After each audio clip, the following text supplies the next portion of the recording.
Hey guys, tonight we're going to follow a man who marched across Europe not just with horses, cannons, and chaos, but with an absurd amount of perfume. You're wrapped in a thick woolen coat. There is crisp with pipe smoke and the distant Creak of carriage wheels, but there's something else. A sweetness in the breeze. Not bread, not flour, something more deliberate. Citrus, lavender, and maybe a suspicious amount of orange blossom. You are, against all odds, standing next to Napoleon Bonaparte. and he smells amazing. But here's the thing, you probably wouldn't survive this world. The boots are stiff, the hygiene is medieval, and the lice have declared your scalp their nation state. Still Napoleon, he's practically glowing. Or, more accurately, radiating aroma.so. Before you get comfortable, take a moment to like the video and subscribe, but only if you genuinely enjoy what I do here. And if you're still awake enough, drop a comment with your location and local time. I love seeing where and when you're tuning in from. Now, dim the lights, maybe turn on a fan for that soft background hum, and let's ease into tonight's journey together. Napoleon Bonaparte is born on the island of Corsica in 1769, and it doesn't take long for him to develop a flair for the dramatic. His early years are filled with books, ambition, and oddly enough a fascination with smells. Corsica, Perched between France and Italy, smells like wild herbs and sea salt. His family home would have had the earthy aroma of goat cheese, leather, and wood smoke. plus the faint tang of olive oil used on just about everything, and yet, even in this humble environment, Napoleon is already reaching for refinement. As a young man in France, he is acutely aware of the social currency of appearance. He doesn't have a grand wardrobe or impressive height, but scent that's accessible. That's power in a bottle. It's Paris, in the late 1780s. Imagine you're walking the crowded streets alongside him, You dodge carriages and navigate puddles that are probably not just water. and everywhere there are layers of competing smells.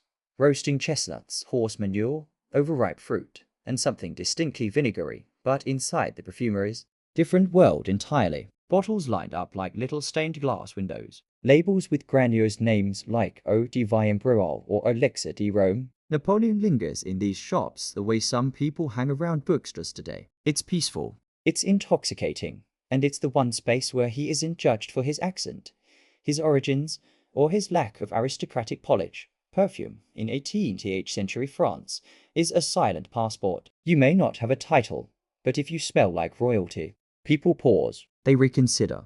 A few extra drops of bergamot and suddenly, you're not the poor Corsican boy anymore, you're someone to watch. And yes, Napoleon overdoes it. Early anecdotes mention how even as a young officer, his quarters smelled like an orangery in bloom. But perfume isn't just about vanity for him, it's armor. A veil between himself and the grime of everyday life. Historians still argue whether Napoleon's obsession started as a genuine appreciation or a calculated move. Was it strategy? Was it insecurity? Or did he simply have an unusually sensitive nose? One thing's for sure, he doesn't go anywhere without it. There are tales of him applying cologne multiple times a day, even during marches. He'd douse handkerchiefs, clothing, even pillowcases. And not with a dainty dab, oh no, he used it like water. At one point, his orders to his personal perfumer requested 50 bottles of cologne to be delivered monthly. That's not a typo. 50. A literal river of scent followed him like an invisible entourage. Now imagine, you're a soldier under his command. You haven't bathed in weeks. Your boots have molded into a permanent crust, and suddenly, Napoleon rides by smelling like lemon blossoms and bitter orange. You'd think he's either a genius or absolutely deranged, possibly both. It's oddly comforting though, isn't it? In a world full of chaos, disease and death, here's a man who insists on smelling like spring. That olfactory contrast will become part of his mythos. Imagine storming the Alps with frostbitten fingers and the metallic tang of blood in your mouth. And then you catch a whiff of something floral. That's your general. He's here. And he smells like he belongs at a garden party, not a battlefield. Quirky. Yes, but also deliberate. Napoleon's scent became part of his branding. Just as he cultivated his image in portraits and uniforms, he shaped his presence through perfume. In one letter to his perfumer, he reportedly says, "Don't spare the scent. I wanted to announce my arrival before I even enter the room. That's less vanity and more strategy." It's perfume as prelude, and to this day, there are historians still trying to piece together his exact formula. Some believe his signature Scent was heavy on rosemary and neroli.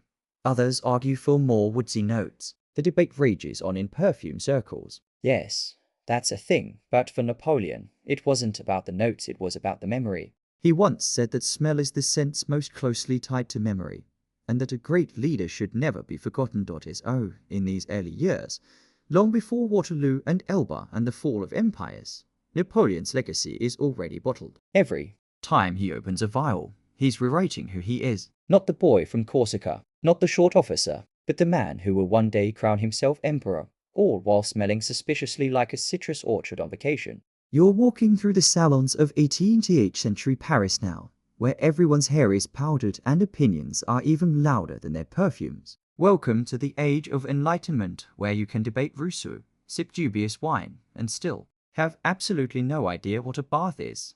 Here's the funny thing.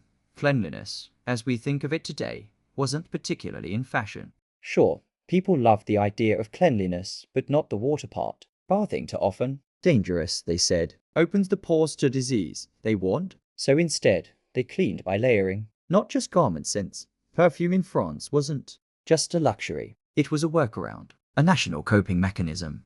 Aristocrats applied it liberally, sometimes hourly, and with a dedication most people reserve for caffeine. The goal wasn't subtlety, it was domination. A scented chess game. Your citrus versus their cinnamon. Their jasmine against your patchouli.so. When you hear that Napoleon became obsessed with perfume, understand he was playing the cultural game of his time. You either smell assertively fragrant, or you smell like, well, like everyone else in Paris, which was mostly a mix of sewage and sadness. The French court at Versailles had no indoor plumbing, but it did have designated perfume fountains. Not kidding. Louis XV's reign was nicknamed La Cour Parfumée, the perfumed court. Every room had its own designated scent.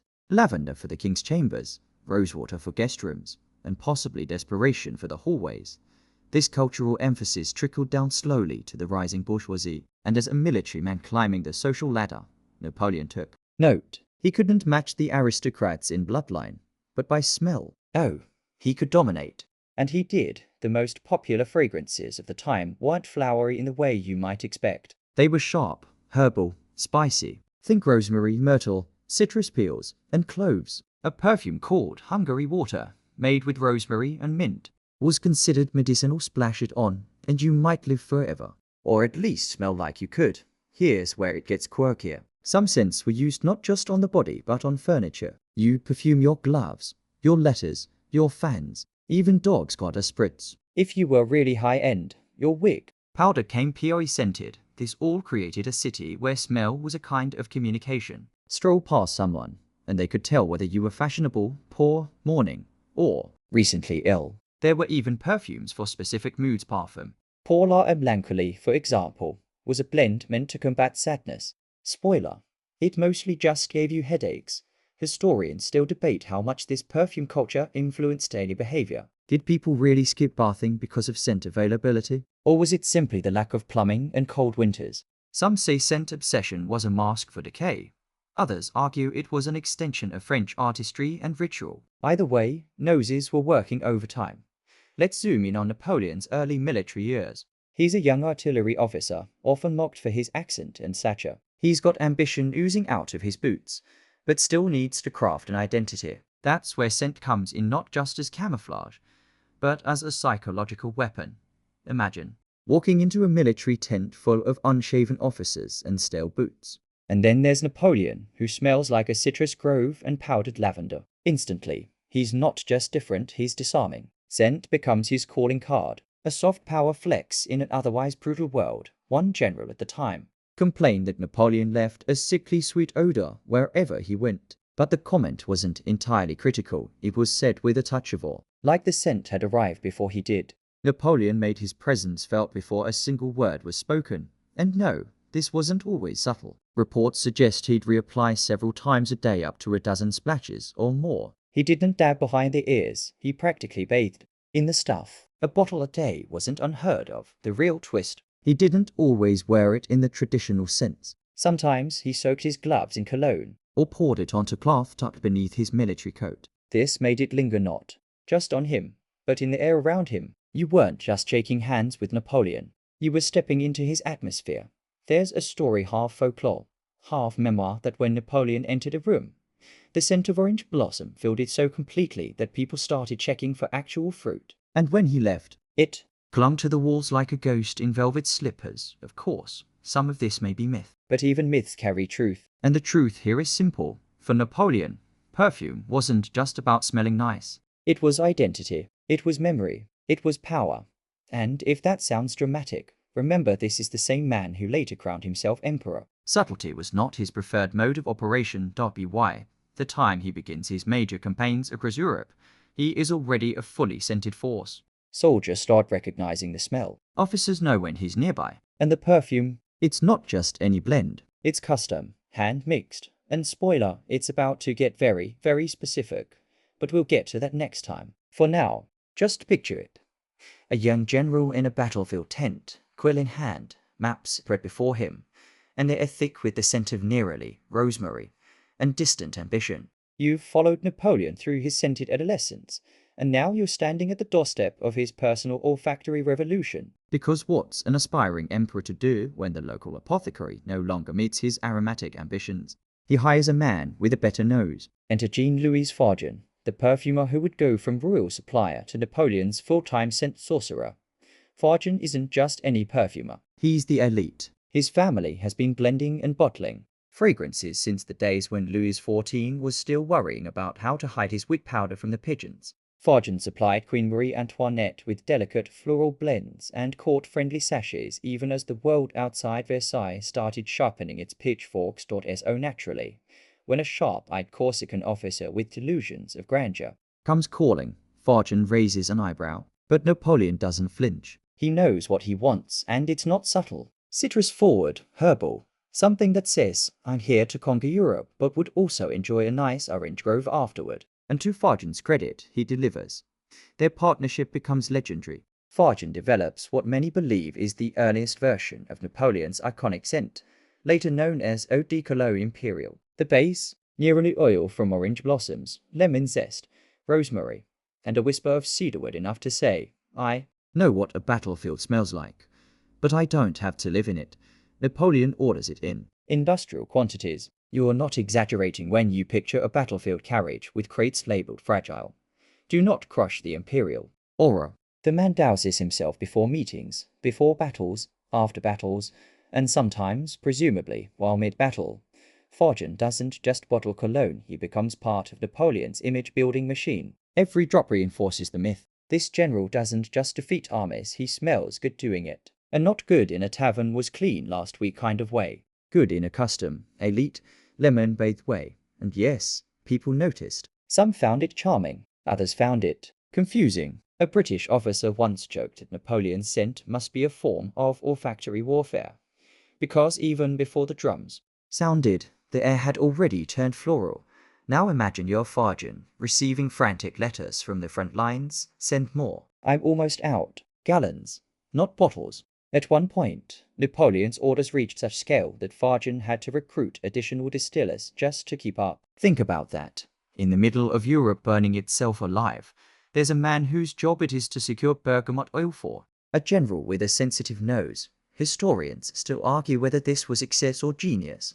Was Napoleon simply obsessed with appearances, or did he truly believe that smell could shape perception, morale, even fate? One theory suggests that Napoleon had a hypersensitive sense of smell, a real condition known as hyperosmia. If true, Then his perfume obsession wasn't just about status. it was sensory self-defense. The battlefield, after all, smelled like sweat, blood, rusted metal, and regret. Masking that with citrus, honestly, not a bad plan, but the real brilliance lies in how he turned this quirk into a strength. Fargen's blends became more than fragrance, they were signature. Walk into a command tent, and if the air didn't shimmer with rosemary, you knew something was wrong. Fargen even customized scents to suit Napoleon's changing environments. Heading to Italy, He'd adjust for warmer weather, less musk, more citrus. After Egypt, add hints of spice, something to cut through the desert air. It was personalized warfare via perfume. There's a report, half diary, half gossip, that during the Italian campaign, a box of Napoleon's cologne went missing. the man allegedly halted a cavalry unit to recover it. Did it actually happen? Hard to prove. But the myth fits. Imagine it. Soldiers, forget the cannon. Find my rosemary water. It gets better. Farjan wasn't just sending cologne. He was shipping scented soaps, creams, powders, essentially a traveling vanity disguised as military logistics. At one point, Napoleon's personal baggage train included a separate compartment for toiletries. Not weapons, not food, just fancy grooming tools and enough fragrance to rebrand a continent. But even all this excess had structure. Napoleon wasn't interested in just any perfume. He liked his scent sharp, not cloying. Strong but clean, as one aide described it. He'd often combine fragrances, creating his own blend on the fly. Citrus on the collar, musk on the gloves, lavender on the bedding. This wasn't random, it was almost ritualistic, and Farjan, ever the craftsman, matched the energy. He once wrote in his notes that serving Napoleon was like chasing a comet, unpredictable, fast, and often on fire, which, honestly, sounds about right. Let's pause for a moment and picture it. You're back in a military tent. Maps are scattered across a makeshift table. Outside, cannons rumble. Inside, candlelight flickers against gold embroidery and leather saddlebags. Napoleon stands near the window, one hand tucked into his coat, the other dabbing cologne onto a silk handkerchief. He inhales slowly, not out of vanity, but necessity. This scent is grounding. It reminds him of power, of clarity, of control, and maybe, just maybe, of a simpler time before the politics, the betrayals, the crowns, before it all became so heavy. So next time someone tells you perfume is frivolous, remind them. One of the greatest military minds in history practically swam in the stuff. And not because he had to, but because it made him feel invincible. You wake up in a canvas tent somewhere in Austria. Outside, there's frost on the grass, and your boots, still wet from yesterday, have frozen into stiff, reluctant sculptures. There stinks of horses' gunpowder and overcooked onions. You shuffle toward the central command tent, hoping for warmth or at least a decent cup of something vaguely coffee-like. Then it hits you, a sudden, jarring whiff of lemon and rosemary. It cuts through the damp morning like a herald trumpet, except it's made entirely of bergamot and mild arrogance. Napoleon has arrived. Welcome to the part of the story where the cologne goes on campaign. And not just a travel-sized bottle tucked in with the rations. We're talking about gallons, yes. Actual gallons of scent packed alongside military provisions. Napoleon doesn't merely take his favorite perfume with him. He builds it into the infrastructure of war. There are accounts of his servants pouring cologne into his bath water on the rare occasions when he actually took a bath, that is. They'd sprinkle it over his bed linens, swab it into his boots, and even use it to wipe down tables and chairs. The man didn't travel light. He traveled fragrant, and make no mistake, this wasn't a matter of hygiene. Bathing was still infrequent by modern standards. But if you smell clean, you're halfway to feeling clean, especially when your surroundings smell like musket soot and army stew. Imagine the juxtaposition. Mud-covered soldiers trudge past crates of biscuits and ammo, and there it is, a finely crafted wooden box labeled for the general. Handle with nose, open it, and inside are flakons of citrus gold. The scent wafts out, impossibly delicate for a battlefield. Like someone accidentally opened a garden in the middle of a siege. You almost laugh. Almost, but there's something weirdly comforting about it. Like if the general still smells like orange blossoms. Maybe things aren't falling apart just yet. Napoleon's preference for musk and citrus wasn't arbitrary. He believed strong, fresh scents stimulated the mind. He once claimed he could think more clearly after dousing himself in cologne. Honestly, in the middle of war, we all have our coping mechanisms. Some people pray. Napoleon reaches for neroli. Historians still argue whether this habit was practical or pure affectation. Was he trying to elevate morale through his prisons? Or was he just clinging to the one civilized habit that could survive trench life? But the impact was real. Soldiers wrote home about the perfumed general. Officers joked that they could navigate the fog by following the trail of orange. And when Napoleon entered a room, people often noticed his scent before they noticed him.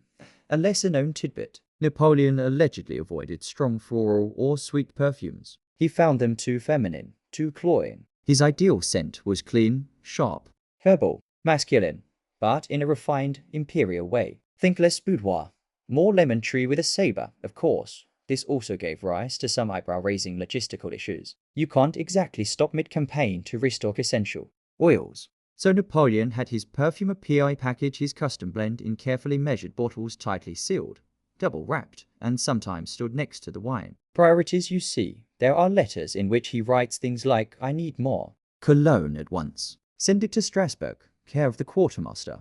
No mention of gunpowder. No commentary on rations. Just sent, on a deadline. And speaking of letters, many were sprayed with perfume. Not just for romance, but for recognition. His correspondence often carried the same sharp citrus signature, making it unmistakably his even before the wax seal was broken. It was a calling card, an olfactory watermark.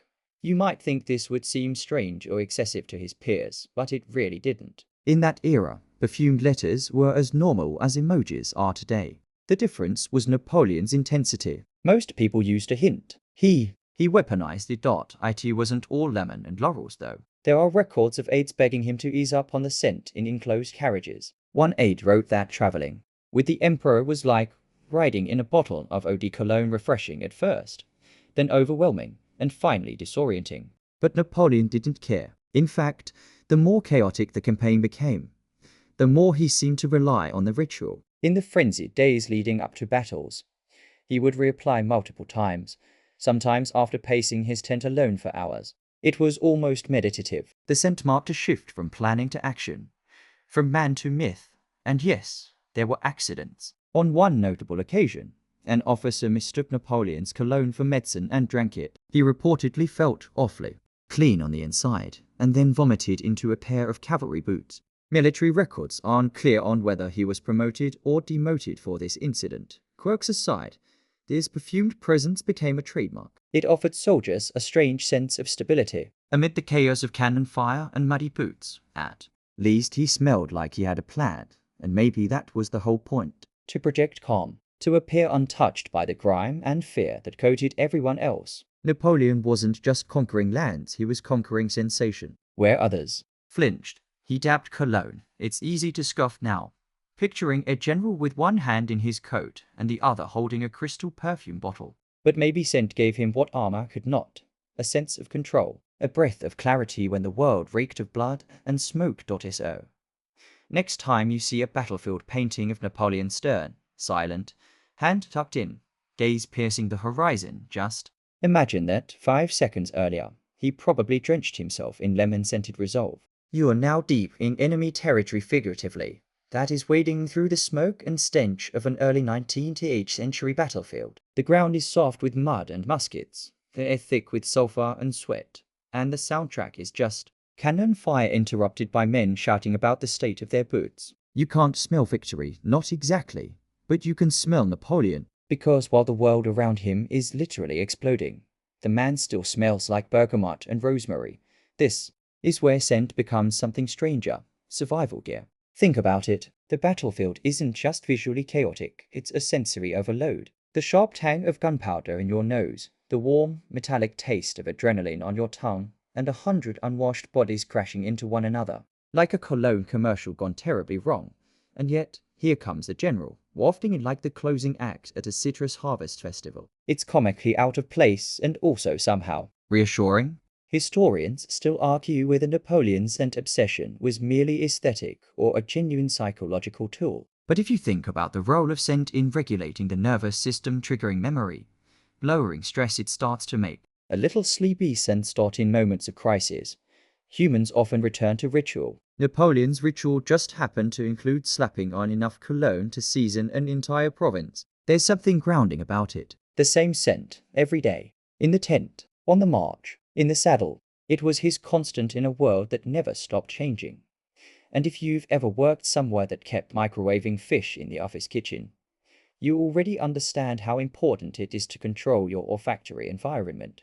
Let's dig into the battlefield bouquet for a moment. Your average Napoleonic conflict smelled awful. We're talking wet wool, rotting leather, stale pipe smoke, spoiled rations, and the occasional whiff of something you politely call aggressively biological, not to mention the sulfuric bite of black powder, which lingers in the air. Long after the last shot, even horses didn't smell like horses. They smelled like unbrushed horse teeth and panic, but then sliced through all that the citrus. That strangely familiar sharpness. Clean, medicinal, even energizing. It wasn't just pleasant. It was strategic. Napoleon wasn't masking the war around him. He was creating a personal force field, and there's evidence he didn't keep it. To himself, when morale was low, he'd sometimes have his aides apply a bit of cologne to cloth and wave it through the tent. Picture a human air freshener moving in slow circles while a map of Austria is angrily stabbed with compasses.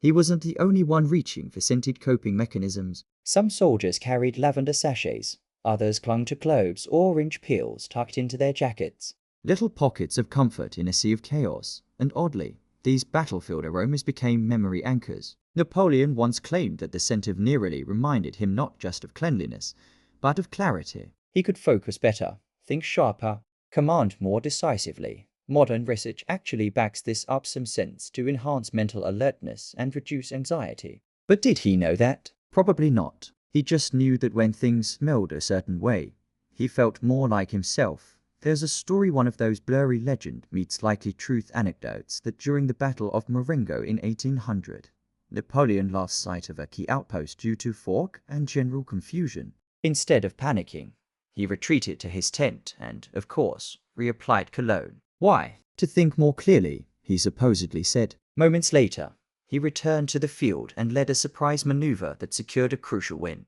Was it the strategy, the scent, or just blind luck? Historians still shrug at that one. Let's talk about the quantity again for a second. One of Napoleon's valets once claimed that the general used 60 bottles a month during major campaigns. Now, is that an exaggeration? Possibly, but not wildly so. Even conservative estimates say he went through a liter of cologne every week. That's a lot. Enough to keep the whole front line fragrant if distributed properly, and it wasn't just about applying it to skin. Napoleon had cologne misted on his uniforms, dabbed into the folds of his bicon hat.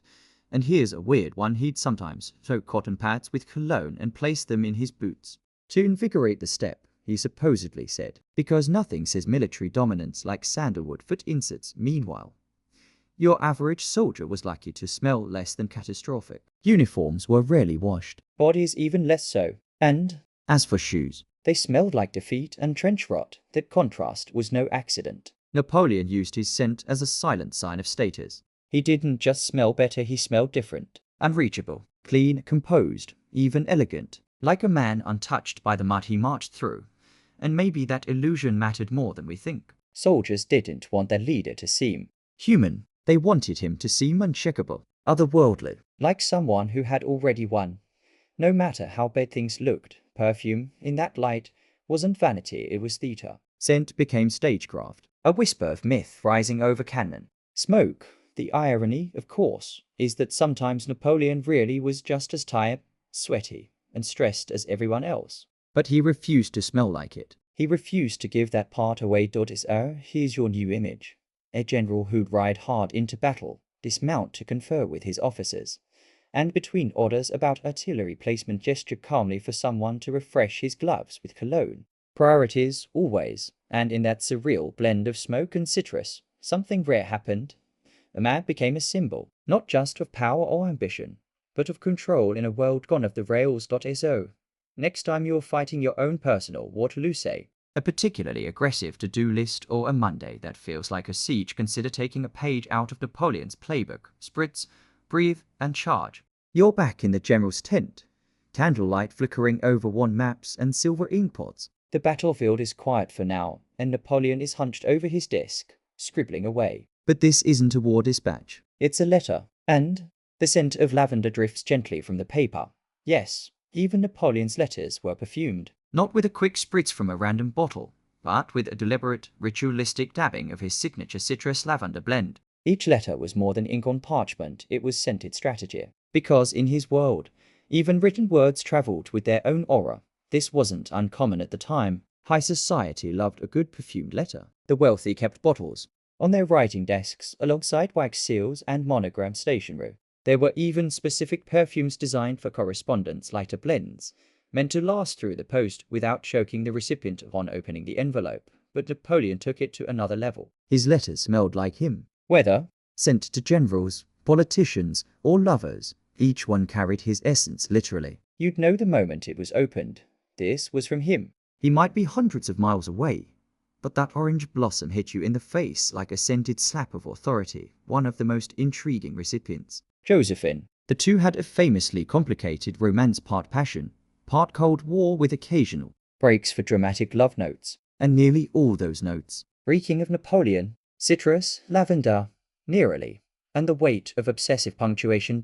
In one letter, he wrote, "I am coming home. Do not wash, do not perfume," which, depending on your tolerance for historical romance, is either wildly intimate or mildly concerning. It's worth noting that Josephine had her own arsenal of perfumes, rich, musky blends that leaned toward jasmine, civet, and occasionally ambergris. In short, the woman did not smell like roses. She smelled like intensity. Their letters went back and forth, emotionally and aromatically charged. Scholars have speculated that scent became a love language for the pair. Where words failed, perfume filled the gap. Napoleon's citrus for clarity and control, Josephine's musk for heat and desire, and sometimes they clashed. Napoleon reportedly hated musk. He found it overpowering and distracting. But Josephine adored it, wore it constantly, laced it into her clothes, her hair, even the linings of her gloves. So when they embraced, their conflicting scents mingled into a sensory metaphor for their entire relationship. Stormy,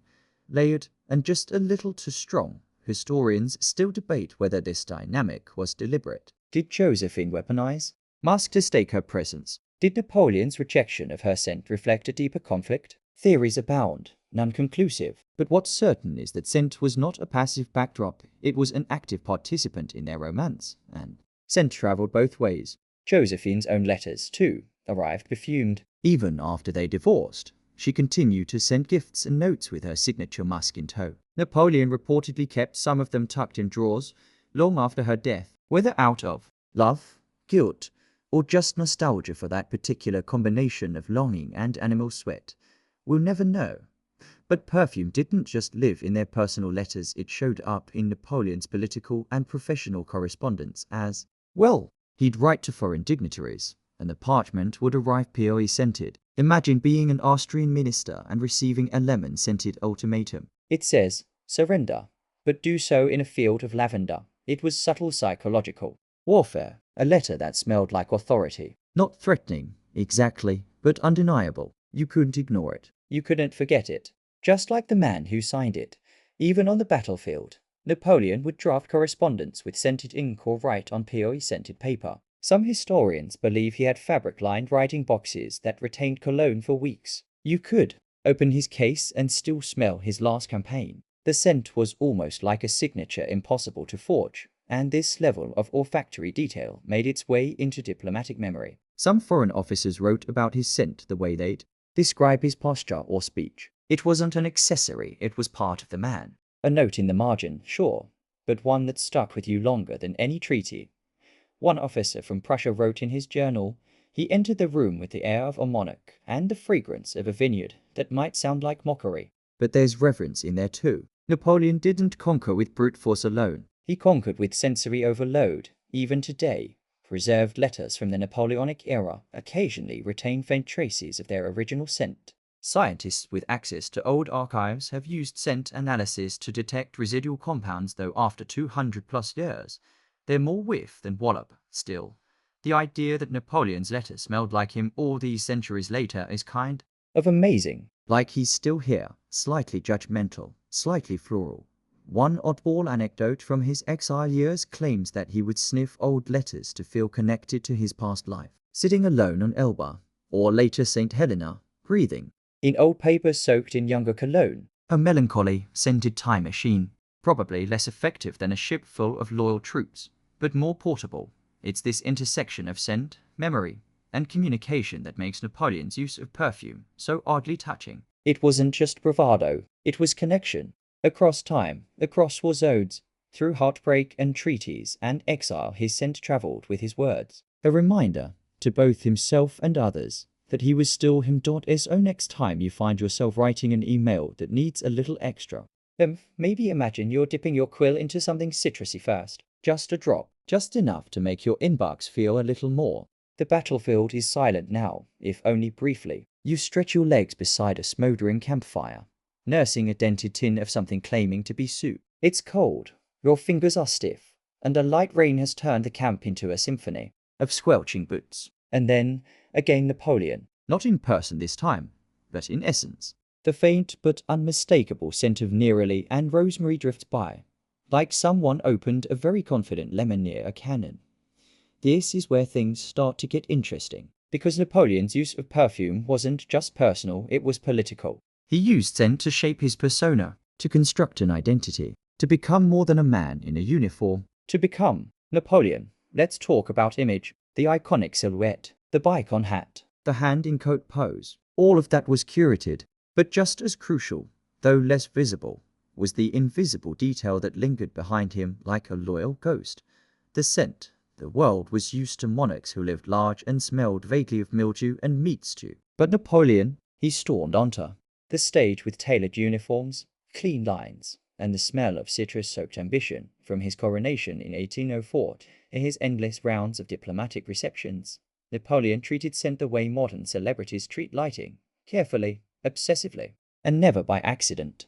Even his enemies noticed. A British diplomat once described meeting him as speaking with a man who smelled of polished ideas, and while that probably wasn't meant as a compliment, it definitely wasn't an insult either. He wasn't just using scent to stand apart, he was using it to seem untouchable. Perfume became part of his mystique, a signature so recognizable, it bordered on myth. His presence didn't start when he entered the room. It began 30 seconds before, with the breeze, and yet, underneath the imperial branding, there was something deeply human in his use of scent. He wasn't just broadcasting power. He was chasing calm. Lavender, for example, has long been associated with sleep, serenity, and focus. It's the scent of memory. Yes, but also of retreat. It softens the noise. It clears the mind. Historians still argue whether Napoleon deliberately chose his signature scents for psychological effect, or simply because he liked them. Was he crafting an image, or just clinging to what made him feel centered? Was it calculated or comforting? One story from an aide suggests the latter. During the chaotic preparations for the Treaty of Tilsit in 1807, Napoleon was pacing furiously, overwhelmed and irritable. His servant discreetly offered him a lavender-scented handkerchief, and without a word, Napoleon took it, pressed it to his face, and reportedly stopped pacing. Just like that. Whether true or apocryphal, the tale speaks volumes. The man wasn't made of marble. He was stressed, sleep-deprived, and very much in need of herbal intervention. But there's another angle here, and it's a bit cheeky. Napoleon also knew scent was seductive. Let's rewind to Paris. Ballrooms filled with candlelight and powdered wigs. Josephine, radiant and wild in her signature musk. Napoleon, sharp in military dress, gliding past guests like a cologne comet. He knew exactly what he was doing. Just as he used letters to seduce and dominate, he used scent to disarm, to intrigue.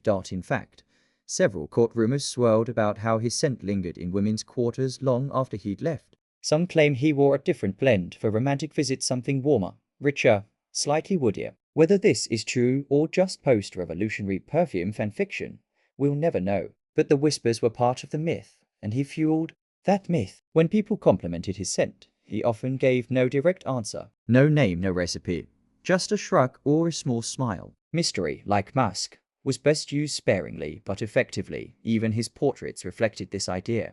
Artists were instructed to depict him not as stiff royalty, but as a kind of modern Roman, clean, elegant, austere. The scent, of course, couldn't be painted. But if you look closely at the way his robes are draped, the way the fabric flows, just so, you can almost imagine it. Nearly in the folds, lavender hidden in the lining, he cultivated every detail. From the cut of his boots to the scent on his gloves, Napoleon was always writing his story, and perfume was the invisible ink. You didn't need to read the chapter to know who the hero was. You could smell it on the breeze. And here's something even more niche. He wasn't the only one using scent as branding. Empress Josephine had her own perfumer, her own olfactory style. Talleyrand, the famously sly diplomat, used spicy amber blends. Even Napoleon's sister Pauline preferred floral musks. The imperial family didn't just dress for power, they smelled for a. In a world where photographs didn't exist, where travel took weeks and rumors months, scent was one of the few things that could bridge distance and delay.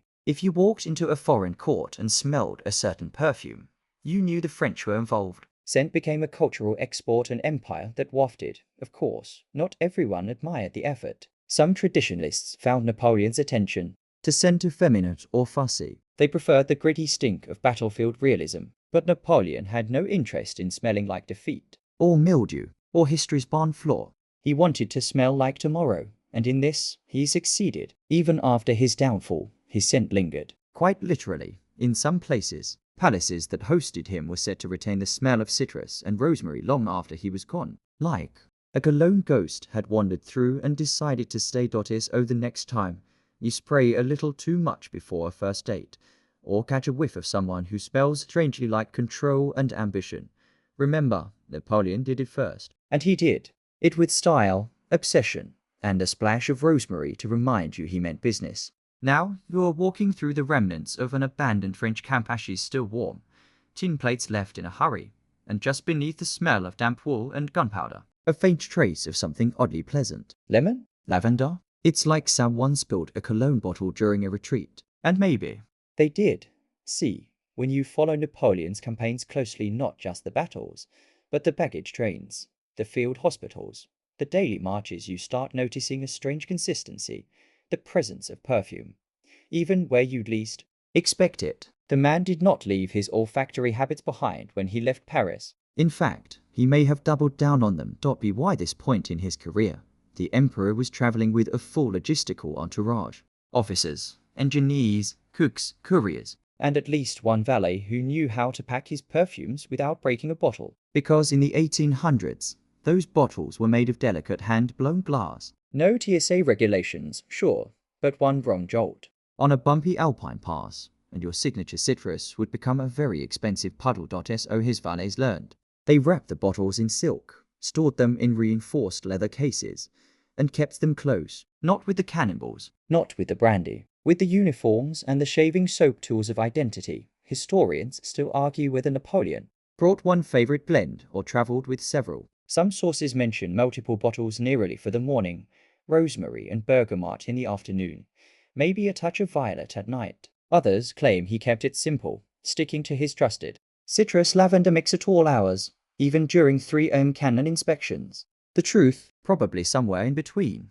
And yes, he really did wear it on campaign. Even during some of the most brutal marches, Italy, Egypt, Russia, he stayed scented. There's something almost absurd about imagining him riding through frozen mud in the Russian steppe, his boots caked with slush, and yet smelling like a summer orchard, one aide wrote, with a hint of exasperated admiration, that even during the disastrous retreat from Moscow, the emperor kept his scent, even when food was scarce and men wrapped their feet in rags, because why lose everything? There's a curious anecdote from that same retreat. One soldier recalled that when they found the abandoned imperial coach, Napoleon, having long switched to horseback, the plush interior still carried a sharp, bright scent that cut through the cold like sunlight. No food, no maps, but a lingering lemon that made you feel, just for a second, like things might be okay.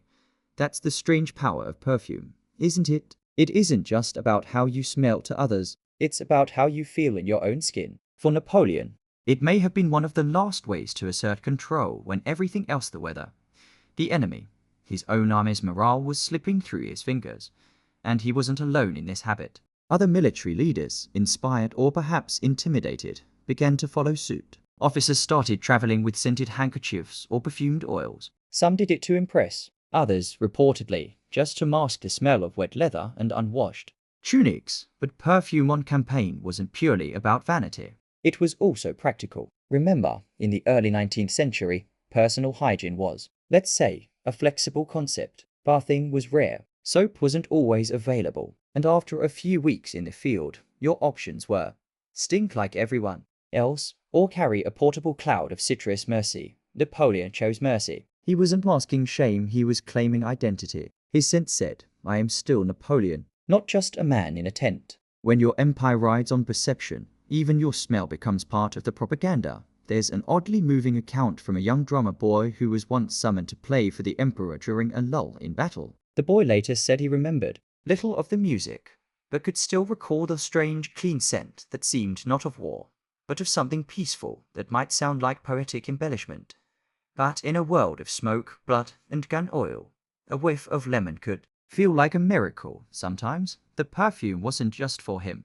It was for the people around him. Before speeches, before diplomatic dinners, even before inspections of wounded soldiers, Napoleon would ensure he was properly scented. Like a host welcoming guests to a battlefield, he understood, instinctively, or intentionally, that scent could be a balm, a signal, a whisper that said, I'm still in command. I haven't lost my sense of self. And while modern readers might chuckle at the idea of perfume bottles clinking among cannon shells, think of it this way. Today, we carry noise-cancelling headphones, lip balm, and hand sanitizer into stressful situations. Napoleon? He carried cologne, even after battles, when tents were being folded and supplies hastily packed.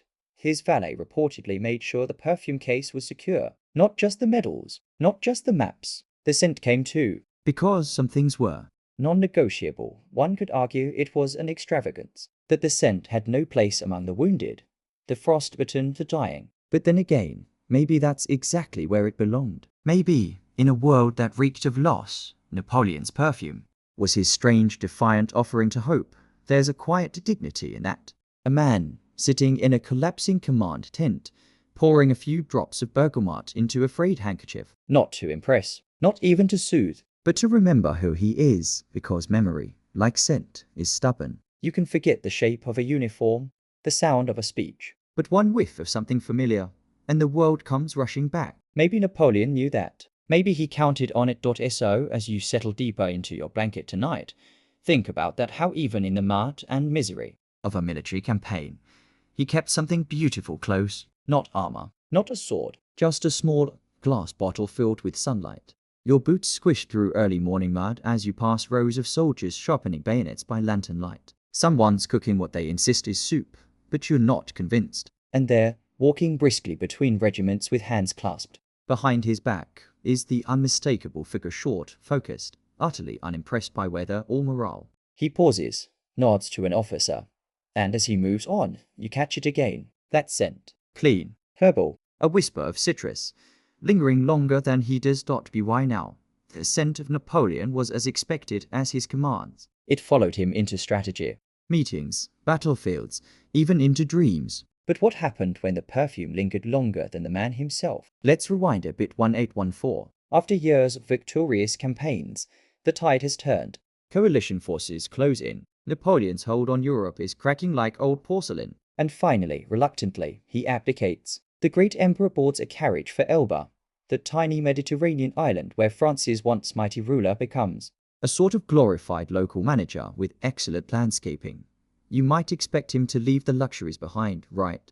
Give up the velvets, the medals, the tailored uniforms. But no, his perfumes go with him. Napoleon brought over 100 bottles of cologne to Elba. Not clothes. Not weapons. Cologne. Historians still argue whether this number is exaggerated, but multiple. Records confirm he brought an unusually large supply of fragrance. Maybe he feared he wouldn't be able to get his favorite scent shipped regularly. Or maybe he was clinging to the last scraps of identity, the ritual, the routine, the smell of power. Think about it. On Elba, he's no longer emperor. No troops to command. No ministers waiting on his word. But he can still control how he smells when he takes a walk by the sea. He can still wake up, splash nearly on his neck, and feel, if only for a moment, like he matters. And Elba, despite its beauty, must have smelled a bit too real for his liking. Fishing boats, goat paths, damp stone villas, not exactly Versailles. So each morning, he reached for that familiar bottle. Citrus, lavender, a spritz of self-respect. There's a rumor, perhaps embellished, but too delicious to ignore that. He once gave a bottle of his cologne to a local fisherman as a thank you for repairing a boat. Days later, half the island smelled faintly of bergamot. Whether or not it happened, it reflects something true. Scent spreads, it lingers. Even in exile, Napoleon was creating an atmosphere. This wasn't just about ego, though. There's a gentler possibility that the scent reminded him of Josephine. Their relationship had its highs, its heartbreaks, its thoroughly dramatic letters, but she had been his anchor. She wore rich, animalic musks, powerful, decadent. And Napoleon adored them. When they were apart, he often begged her not to bathe, so he could breathe her in upon return. Odd by modern standards. Yes, but at the time, totally in character. So perhaps. On Elba, those perfume bottles weren't just for him. They were her, in a way. A memory in every drop, and memories mattered more than ever, because Elba wasn't her retirement. It was a pause. Napoleon still plotted, still dreamed, and yes, still smelled like command. His valet continued preparing his wardrobe each day, complete with cologne. Because if you're going to plan a comeback, you might as well. Smell imperial doing it. Fast forward to 1815. Napoleon escapes Elba and lands in France. Within weeks, he's back in Paris, the public swooning, the monarchy crumbling in his wake. The 100 Days begin, and according to some reports, the first thing his valet unpacked on return to the Tuileries, A bottle of his favorite scent. it had traveled from Paris to Elba and back again. That glass vial had more frequent flyer miles than most nobles. There's something beautifully absurd about that. This man, toppling governments, outwitting monarchs, changing the fate of Europe, was also checking his supply of cologne. Making sure he smelled like himself. But maybe it wasn't absurd. Maybe it was strategy. Scent has a way of triggering Trust, of reassuring the people around you that nothing has changed, that you are still undeniably you. In a way, his cologne wasn't vanity, it was continuity, and it worked. For a little while, the 100 Days ended at Waterloo. You know the story. Mud, Mistakes, cavalry charges too soon, cannons bogged down, and at the end of it, Napoleon defeated. truly, finally, sent into exile again. But this time, no coastal. Paradise, no Elba with olive groves and citrus trees. This time, St. Helena, windy, isolated, British controlled, And aggressively unscented, yet again. He packed the cologne, even on that remote island in the South Atlantic, with only a few loyal attendants and more damp rocks than respect. Napoleon kept up his ritual. Splash, pat, breathe, lavender. Nearly. Identity. One of the British officers assigned to monitor him wrote that Napoleon's quarters were pleasantly fragranced. Unusually so for a prisoner. A curious note of admiration there. You can imagine. Them, the British guards, sniffing the air and whispering, "Is that Lemon? And in that lonely final chapter, the cologne became something else entirely. not armor, Not charisma, not seduction? just comfort. He was sick, tired, fading, but the perfume remained. Like a clock he could still wind. Like a memory he could still wear. It's said that when he died in 1821, a half-used bottle of his signature scent was found on his bedside table. A small glass ghost. We were standing in a quiet room on St. Helena now. A small, wind-battered chamber with creaky floors and damp curtains that never quite dry. There's a wooden writing desk, a few cracked books, and tucked in a corner, a polished table that Holds just a few objects, some reading glasses, a quill, and yes, that now famous perfume bottle. still half full. Stop it tightly. Napoleon is gone, but the scent remains. It's one of the stranger footnotes in the long tale of his legacy. After the uniforms faded, after the empire was gone, after the final exiles and final breaths, the story of Napoleon's perfume carried on. In part because people kept sniffing around literally, historians, collectors, and yes, a few overly enthusiastic perfume makers spent the next 2 centuries trying to pin down exactly what Napoleon wore. Some claim it was a custom blend. Others Point to a commercially available fragrance of the time, Eau de Cologne by Farina, or the original 4711, which was essentially a bright, citrus-heavy cologne made in Germany. Still others say it was a special concoction made just for him nearly, rosemary, lemon peel, maybe a bit of thyme. The truth, historians still argue whether the formula has survived exactly or has been romanticized by clever marketing and wishful noses. Because once someone is a legend, even their laundry soap becomes a relic. But here's where the story gets beautifully weird. In the 19th century, Napoleon's scent became a sort of obsession. European perfumers scrambled to recreate it. Colognes were branded with his name, some accurate, most not. Bottles sold out with labels like L'Empire Waterloo Mist, a bold choice, and Napoleon's Essence. And then there's the London apothecary that claimed to have purchased his personal stash after his death, selling tiny samples to curious Clients for a small fortune. Whether that claim was real or retail fiction, no one knows. But people wanted to believe they could own a part of him. Not a sword, not a lock of hair. A scent that it wasn't just nostalgia, it was identity tourism. You weren't just buying cologne. You were buying what it felt like to command an empire, even if only for a few spritzes on a Tuesday. By the 20th century, Napoleon's scent had joined the ranks of Cleopatra's core and Caesar's laurels, an intimate part of public myth. Even museums got in on it. The Musée de l'Armée in Paris once displayed one of his supposed cologne bottles, still sealed, the contents faintly yellowed with age. And visitors leaned in not to read the placard, but to smell the past. Scientists have tried to reverse engineer the contents from residue. Chemical analyses have been run. Entire teams at fragrance houses have pored over letters and order records, attempting to recreate what they believe Napoleon wore. It's a perfume archaeology of sorts, sifting through layers of history to distill a single note, and oddly enough, this legacy wasn't purely masculine. Napoleon's cologne inspired an entire unisex trend in the early 1800s. Citrus and herbal notes became wildly fashionable, even among women who would never set foot on a battlefield. One Parisian satirical cartoon from 1815 shows a salon full of powdered ladies dabbing cologne on their wrists beneath a portrait of the emperor, equal parts admiration and mockery. There's a theory that this popularity wasn't just about Napoleon's legend, but about the longing for order, precision, and sharpness in a world that had become messy and unpredictable. In the wake of revolutions and wars, maybe people wanted something that felt clean, simple, familiar.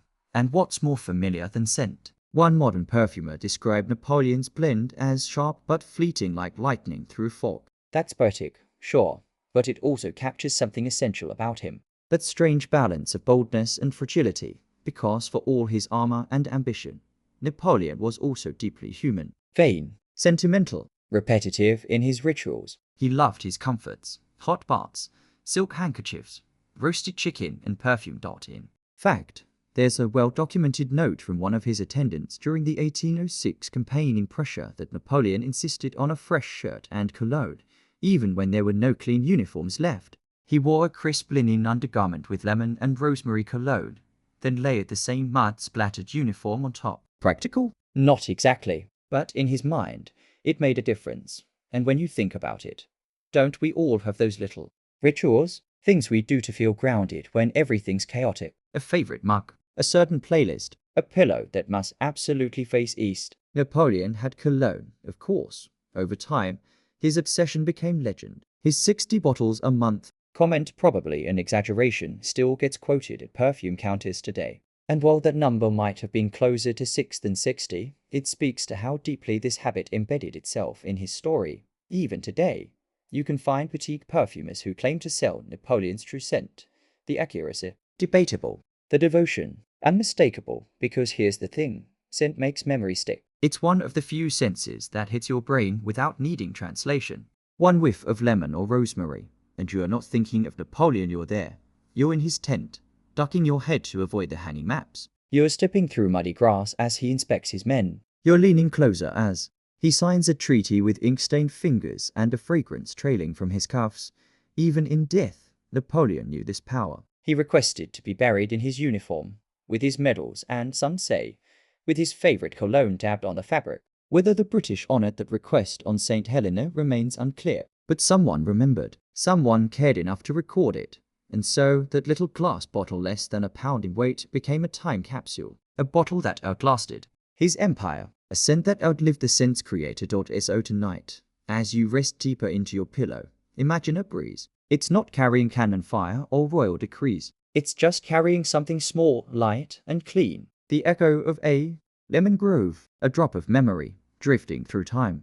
You open a creaky door into a Parisian shopfront in the early 1800s, the kind with gilded lettering on the window and tiny glass bottles catching light like candy. Bells tinkle overhead, and the clerk glances up, assuming you've come for the usual rosewater, perhaps, or lavender oil. But now, you clear your throat and say, I'll have whatever Napoleon wears.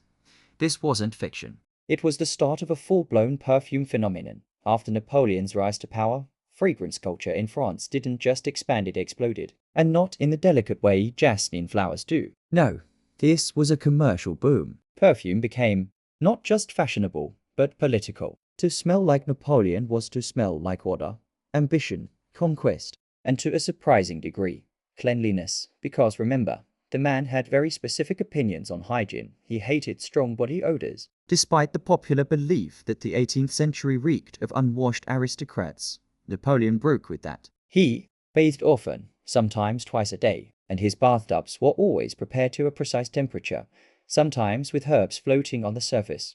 Imagine that. Steam rising from hot rosemary water, while a valet stands by with towels and, yes, a fresh bottle of cologne, of course. His approach wasn't purely functional. He believed in the emotional effects of scent. In one letter, he refers to cologne as a tonic for the mind as much as the body, not quite medical, but close. And here's where it gets interesting. During his reign, entire industries sprang up around these ideas. Parisian apothecaries began producing military blend scents that promised vigor, clarity, and courage. Marketing at its finest. One even claimed its product would help you wake at dawn with the resolve of the emperor. That's one way to sell a citrus tonic. The army, too, wasn't left out. Officers often received small vials of fragrance as part of their grooming kits. It helped cut the smell of close quarters, damp leather, and stress. You can almost picture it. A soldier rubbing a dab of orange blossom behind his ears before battle, not for charm, but for comfort. Historians still argue whether this trend came directly from Napoleon's influence or from broader Enlightenment ideas about health and modernity. Either way, the result was clear. France smelled better, or at least smelled like something, and the obsession didn't stop at his borders. Napoleon's fragrance rituals became the envy of foreign courts. Russian officers returning home tried to recreate his scent from memory. British dandies made jokes about it at parties, while secretly dabbing similar blends on their collars. Even American travelers wrote back home asking where to find that imperial cologne. By the mid-1800s, his scent had crossed oceans. But scent is a funny thing. It changes with the skin it touches, the weather it meets, the memory it carries. What lingered on Napoleon's cuffs might turn metallic on someone else, which made the pursuit of the true fragrance both intoxicating and impossible. Still, people tried. One of the stranger episodes came in 1861, when a distant relative of Napoleon opened a fragrance museum in Marseille. It featured bottles, supposedly used by the emperor, set behind velvet ropes. Visitors were allowed one sniff per ticket. No touching, no lingering, just inhale and move on. The museum didn't last, but the idea stuck, that to understand a figure like Napoleon, you had to smell what he smelled. You had to breathe in his rituals. There's even a half-serious theory among historical fragrance enthusiasts. Yes, that's a real niche, that Napoleon's cologne was one reason he had such persuasive charm. It made people more receptive, loud.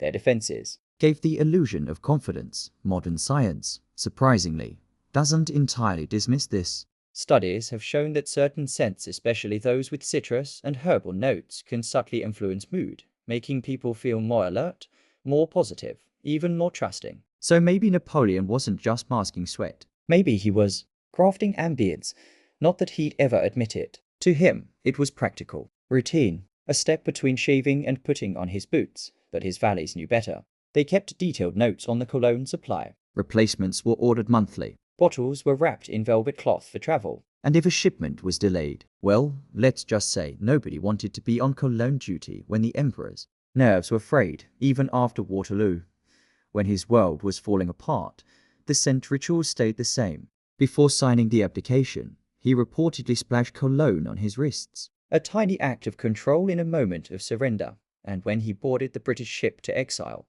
one of the sailors remarked on the oddly pleasant aroma that followed him. It wasn't tobacco. It wasn't rum. It was Napoleon. That smell drifted from Versailles to battlefields, from palaces to prison rooms. It soaked into leather gloves, lingered in tent canvas, clung to bedsheets in rented inns, and eventually it drifted into history. So what was it really? Not just lemon and rosemary. It was ritual, memory, a ghost in a bottle. And even now, somewhere in a quiet corner of Paris or a dusty drawer in Corsica, you might find a vial, faded label, stoppered tight, and with one careful twist of the cap, the past would breathe again. You're walking now through a gallery of portraits, rows of brooding Napoleons in every pose imaginable, standing triumphant, hand hucked into waistcoat, mounted on a rearing horse with improbably clean boots. These painted versions of him feel polished, heroic, untouchable. But somewhere behind those layers of oil paint and imperial gold, there's a quieter truth. Napoleon was a deeply ritualistic, occasionally fussy, often sentimental man. And that bottle of cologne, it might have been one of the only constants in his unpredictable life. Wide the time he was exiled to St. Helena, that little bottle was more than habit. It was memory, mood, and identity all at once. But how did the ritual start? To answer that, you shuffle backward through time, through the twisting alleyways of 18th century Corsica. A boy, thin and watchful, stomps through fields of wild herbs, the sun pressing into his shoulders. His mother, Letizia, uses local plants, For cleaning and healing, bay leaves, rosemary, lemon peel, lavender. These aren't luxuries. They're the Corsican toolkit. You don't go to the apothecary. You grow your own medicine. Some scholars suggest that these early sensory memories shaped his lifelong fragrance preferences. Lemon and rosemary were Corsican staples. Inhaling them wasn't just pleasant, it meant home. Later, at military school in mainland France, Napoleon faced mockery for his accent and manners. He was the outsider. But he also developed fastidious habits: crisp uniforms, precise handwriting, carefully folded sheets. These were his armor. And fragrance? That became part of the set. It wasn't just about smelling good, it was about control. Historians still argue whether Napoleon's reliance on cologne stemmed from genuine olfactory preference or from a deeper psychological need. Was it to calm nerves? To project image? To evoke childhood? Probably all of the above. What's certain is that the habit never waned. Even as his power surged and slipped, the scent stayed. In letters, he references my water or the blend. There's even an invoice from a perfumer listing 162 bottles shipped to his household in 1 year. Either he had a very generous spraying hand, or he liked to share. Spoiler, it was both. And that leads us to one of the stranger side stories in this already strange tale. Napoleon didn't just wear cologne. He gifted it lavishly to Josephine. He sent rose-scented oils, though ironically, he famously disliked her wearing strong perfume. To generals, he gave travel-sized tonics, usually with encouraging notes attached. And to staff, bottles of his own blend, sometimes left as tips. Merci for the boots. A drop of greatness for your trouble. There's a record of him giving a stable boy a half-used bottle with the words, "If you smell like victory, maybe you'll find some." Classic Napoleon, equal parts inspiring and fake. This generosity wasn't just quirky. It served a social purpose. In the rigid hierarchy of Napoleonic life, scent became a soft signal, something shared, passed, inhaled, a moment of equality. Everyone, from the top brass to the kitchen help, might carry a trace of the emperor's presence. He was democratizing aroma. And then there's the Josephine factor. While he adored her, their relationship was famously tempestuous. But there's one consistent thread: scent. Josephine reportedly loved muskier, floral perfumes, especially patchouli and jasmine. After their split, Napoleon continued to order her favorite blends for years. Not to send, just to keep. One account even claims he would open a bottle and sit in silence with the scent, eyes closed. Whether that's romantic or a little melancholy depends on your mood. Either way, it shows the emotional tether fragrance can form. Napoleon also had scent rules. Yes, rules. No perfume before breakfast, a small dab before official appearances, a double dab before negotiations, and no mixing with tobacco, not because of health concerns, but because he felt the smells clashed and made people seem unreliable. It's that kind of detail that reveals his mind. Calculated, superstitious perhaps, but always with intention. And now you start to notice how scent appeared everywhere in his daily routine. His desk carried a small bottle, his travel satchel another. Even his sword hilt reportedly smelled faintly of neroli, a citrusy orange blossom oil, because he would apply cologne and then adjust his belt. Was this eccentric? Probably, but not unusual for the time. In an era without modern deodorants or air fresheners, scent was more than fashion. It was how you navigated a smelly world with dignity. Plus, for a man constantly in motion, crossing mountains, camping in tents, fleeing wars, having one dependable smell might have felt grounding. Think of it like a weighted blanket in vapor form.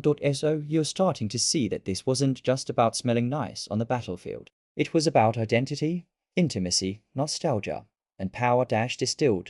By the time he was exiled the first time to Elba, the British allowed him just a few trunks, clothes, books, and several bottles of cologne. Even then, when his life was reduced to footnotes, that little glass bottle made the cut, and later, on St. Helena, he still dabbed it behind his ears before dictating memoirs to his aides. As if memory would come easier with the right scent nearby. Perhaps it did.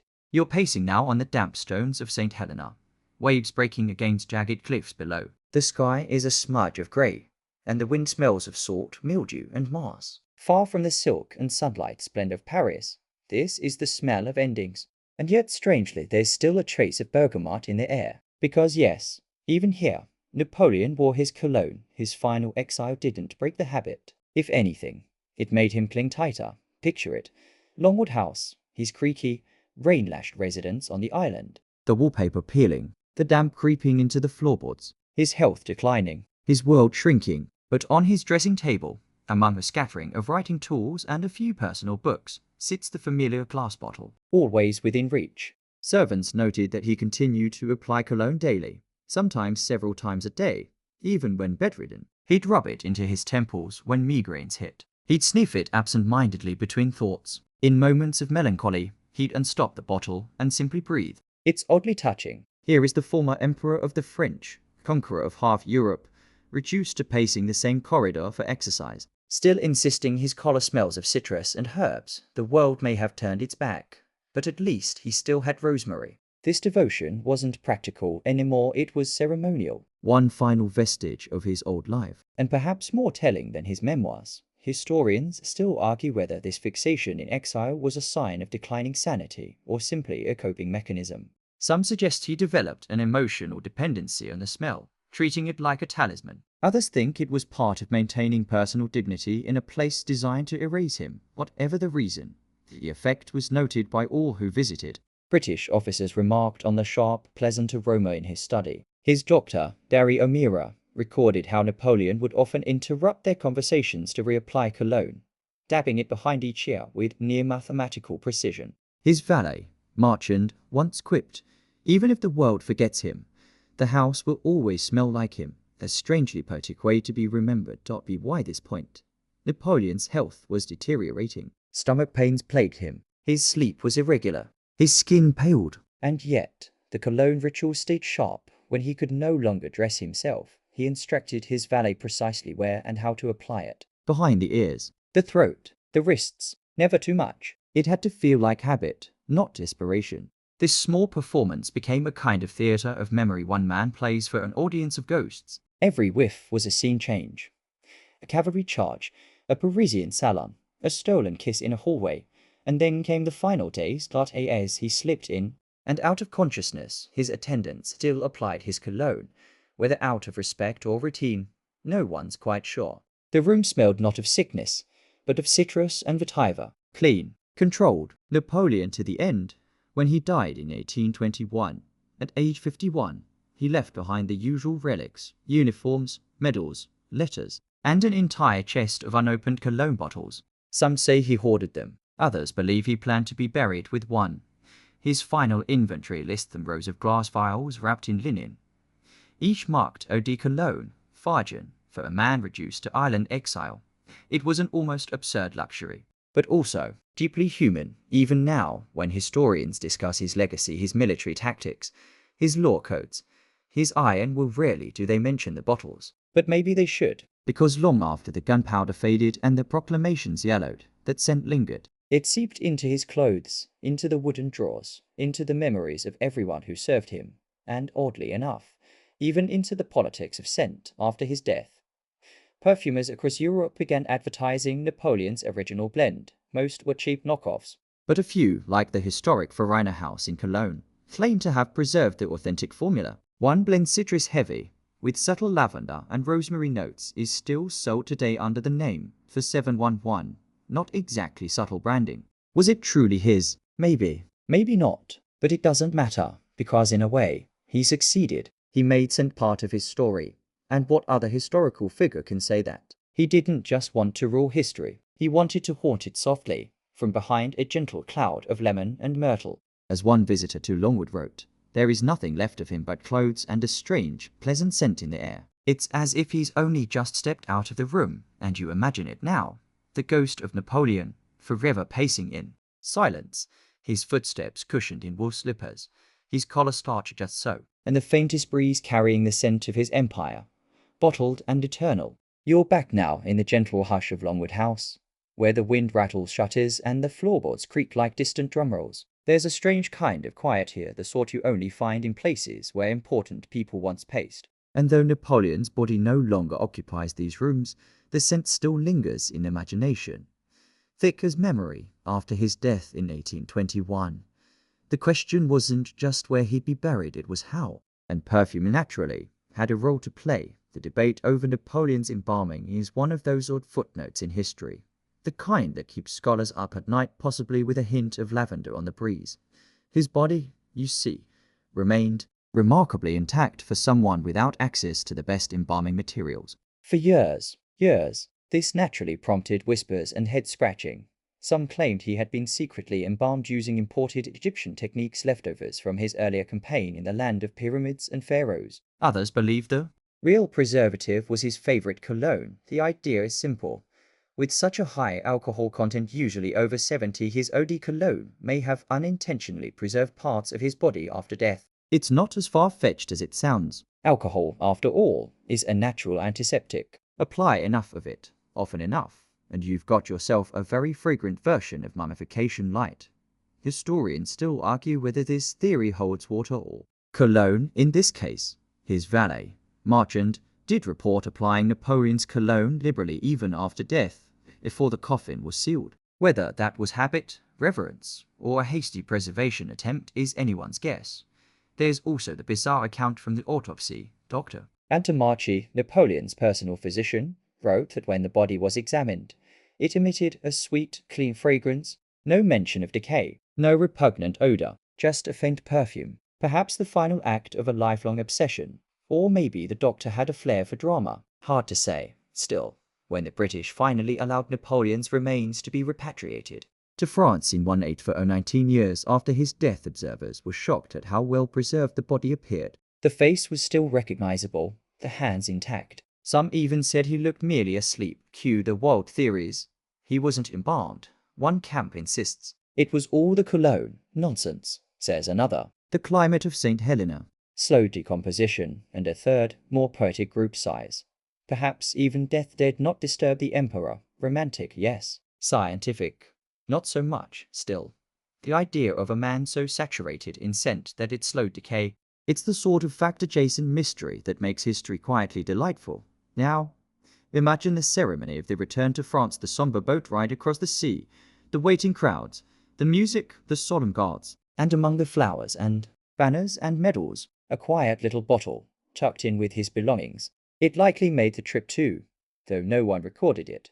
You stroll now through Les Invalides in Paris, where his tomb resides, massive, red stone, reverent, a monument to ambition. And perhaps, if you lean in close enough, a faint trace of orange, blossom and cedar might still waft from the past. Or maybe that's your imagination. Either way, it's comforting. Of course, Napoleon wasn't the only historical figure to care about scent. Cleopatra bathed in rosewater. Louis XIV reportedly reeked of musk and politics. Queen Elizabeth I banned garlic at court, fearing the common stench. But Napoleon stands apart not because he wore perfume, but because he curated it like a signature. To this day, no one knows the exact formula he preferred. Was it Fargen's Neroli blend?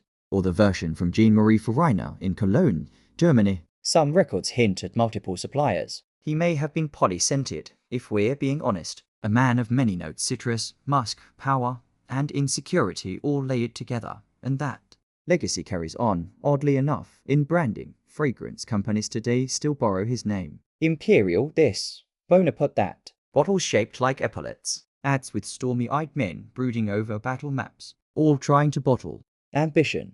None quite succeeding, but the best tribute might be the scent itself. Classic eau de cologne. Simple, clean, lemony, still sold worldwide. A formulation older than Napoleon himself, yet forever associated with him. It's strange, isn't it? How history clings to the senses. We remember the sight of a uniform, the sound of cannons, the taste of victory or defeat. But scent, that's slipperier, harder to record, easier to forget, unless, of course, you're Napoleon. For him, scent wasn't just memory, it was declaration. A daily announcement. I am here. I exist. I matter.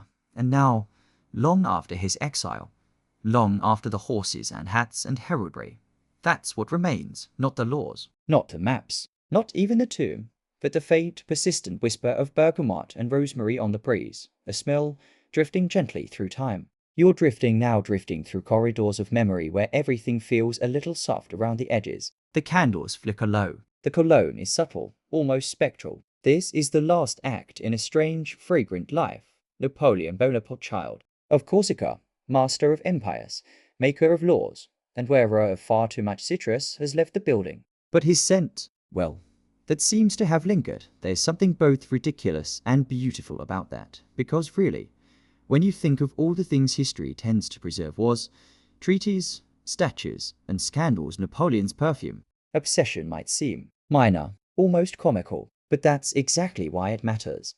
He wasn't just the man on the horse or the face on the coin. He was the man fussing over the exact placement of a lavender-scented dab behind his ear before galloping into artillery fire. The man who carted crates of eau de cologne across a continent that frequently tried to kill him. The man who, in the end, was remembered not just for Waterloo or Austerlitz, but for the smell of rosemary and neroli that trailed in his wake.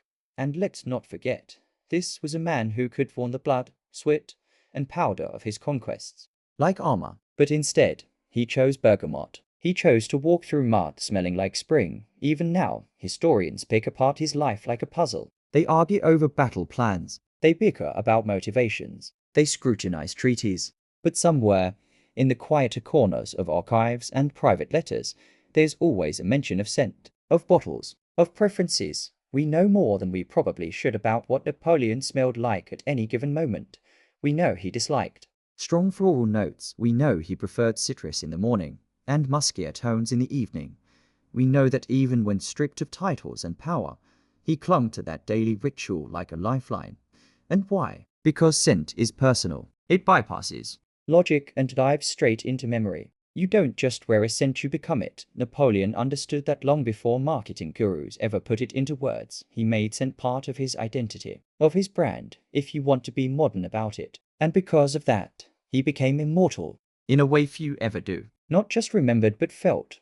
Open a bottle of classic eau de cologne today, and you will meet him in the vapor. You might not know it. You might just wrinkle your nose and say, smells like a very clean ghost. But he's there. And that's the curious thing about history, it sticks. But not always where you expect. Sometimes it clings to grand monuments. Other times to faded ink. And every so often, it lingers in the smallest things. A silk handkerchief, a half-used bottle, a single drop on the collar of a greatcoat packed for exile. There are worse ways to be remembered. And if you ever visit Les Invalides in Paris, where Napoleon lies under his massive dome, pause for a moment. Not for the grandeur, not for the silence, but to imagine the scent, a whiff of history, hovering faintly in the air. A man, once so powerful the world bent around him, reduced not to dust, but to something gentler. A note, a trail, a dream that smells like lemons and legacy, wind down final. 300 words, and now you rest beneath soft sheets and the low, rhythmic hush of nighttime air. The room has grown quieter, the shadows longer, and your thoughts a little slower.